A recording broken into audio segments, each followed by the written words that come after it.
नमस्कार बंधु, जय श्री सीताराम। मैं आपका अपना palmist and astro Manish Sharma advocate आप सभी का स्वागत करता हूं।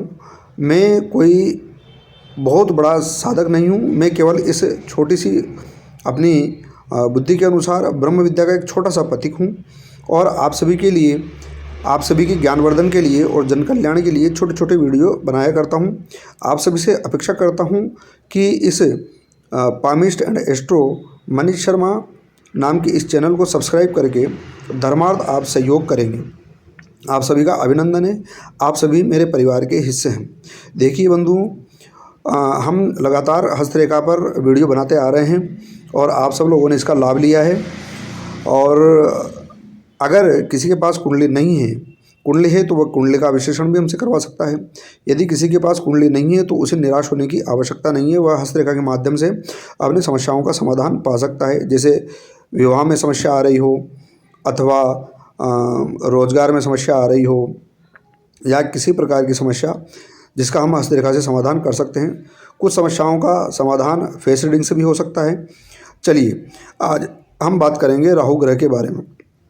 राहु ग्रह और केतु ग्रह छाया ग्रह हैं, यह सब जानते हैं, लेकिन यह दोनों व्यक्ति को बहुत ज़्यादा प्रभावित करते हैं।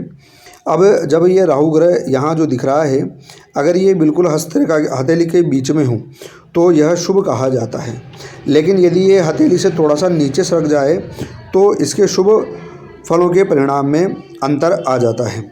अब इसकी युति देखेंगे, राहु यहाँ होता है हथेली में और केतु यहाँ होता है, जैसा कि आपको दिखाई दे रहा है।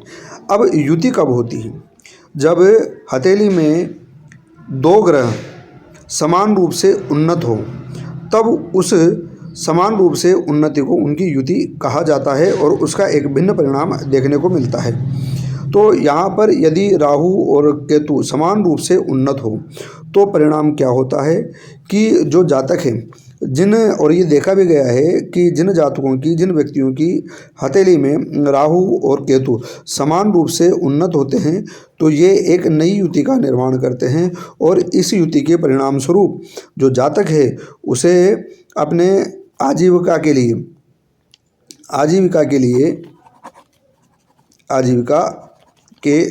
लिए कठोर मेहनत करनी पड़ती है, कठोर मेहनत। तो इससे ये समझ में आया, जब राहु और केतु समान रूप से उन्नत होकर युति बनाते हैं तब जो जातक होता है उसको, जो वो मेहनत करता है धनार्जन के लिए, आजीविका के लिए, तो उस मेहनत में उसको परिणाम कम मिलता है और मेहनत ज़्यादा होती है। यह स्थिति इसमें इन दोनों की युति में देखने पर आती है। अगर मान लो जो ये राहु ग्रह है, यदि ये नेपच्यून पर्वत के साथ में यह जो नेपच्यून पर्वत है, अर्थात राहु ग्रह भी उन्नत हो और नेपच्यून पर्वत भी उन्नत हो, तो ये दूसरी युति आपके इसमें होगी। तो जब जातक की हस्तरेखा में राहु ग्रह और नेपच्यून पर्वत की युति बनती है, दोनों समान रूप से उन्नत पाए जाते हैं, तो ऐसा जातक अपने स्थान से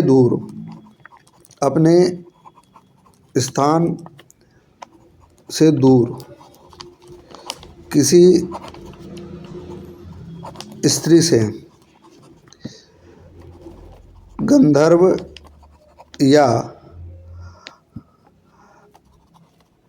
अन्य विवाह करता है। तो जब राहु और नेपच्यून समान रूप से उन्नत हो, इनकी युति बने, तो जो जातक है वह किसी अपने स्थान से दूर स्थान पर किसी स्त्री के साथ में विवाह करता है, यह देखने पर आता है।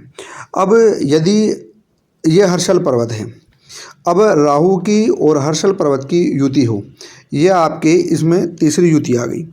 यदि ये युति हो तो ऐसा जो जातक होता है उसका जीवन दुखमय रहता है, दुखमय जीवन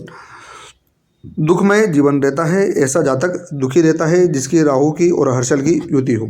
और जिस जातक की राहु और प्लेटो, ये प्लेटो इसे हम इंद्र भी कहते हैं, इस प्लेटो के साथ में युति हो जाती है, तो ऐसा जातक जो होता है उसकी प्रवृत्ति आपराधिक हो सकती है। तो यहाँ कुछ युतियाँ हैं जो हमने राहु पर्वत के साथ में अन्य पर्वतों की देखी है। आपको वीडियो कैसा लगा ज़रूर बताएं और टिप्पणी अवश्य करें। यदि आप में से किसी को हस्तरेखा के माध्यम से अपनी समस्याओं का समाधान पाना है तो हमसे संपर्क करें और वीडियो में कम से कम जय श्री राम अवश्य लिखें। जय जय श्री सीताराम।